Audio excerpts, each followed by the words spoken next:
जय हिंद दोस्तों। मैं सुनील कुमार मंडल, आपका अपना YouTube चैनल SKM क्लासेस में अभिनंदन है।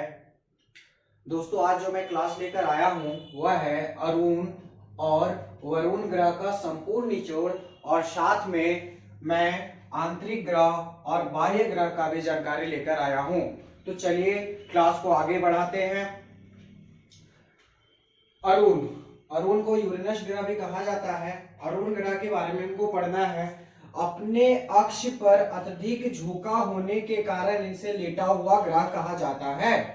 आपसे क्वेश्चन में पूछा जाएगा कि लेटा हुआ ग्रह किसे कहा जाता है, तो आपको बता देना है अरुण ग्रह को कहा जाता है। अरुण ग्रह को लेटा हुआ ग्रह कहा जाता है। अरुण ग्रह का जो व्यास है 51,120 किलोमीटर है। अरुण ग्रह का जो व्यास है 51,120 किलोमीटर है। परिक्रमण काल 83.8 वर्ष।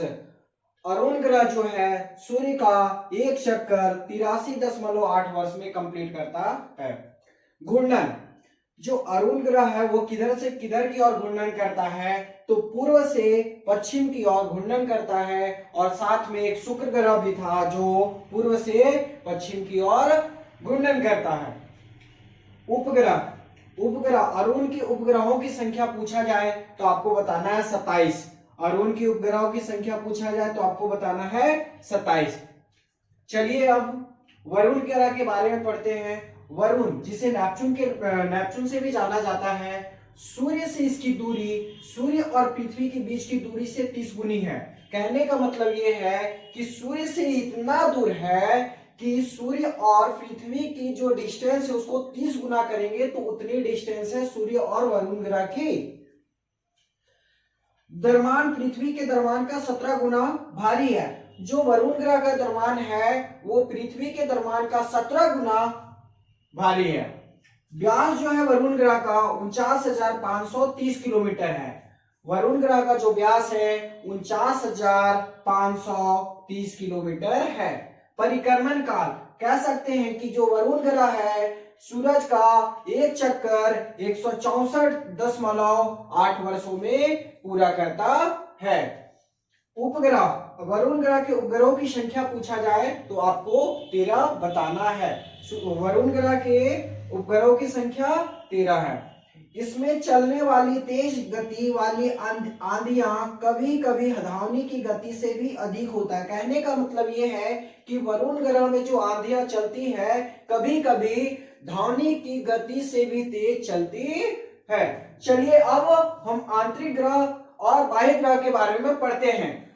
आंतरिक ग्रह के अंतर्गत कौन कौन से ग्रह आते हैं? बुध, शुक्र, पृथ्वी, मंगल, जो आंतरिक ग्रह के अंतर्गत आते हैं। इन सभी के सतह पथरीली है। जो आंतरिक ग्रह है, जितने भी आंतरिक ग्रह के अंदर आने वाले ग्रह हैं जैसे बुध, शुक्र, पृथ्वी, मंगल, इनकी सतह जो है वो पथरीली है। अब आते हैं बाह्य ग्रह की ओर।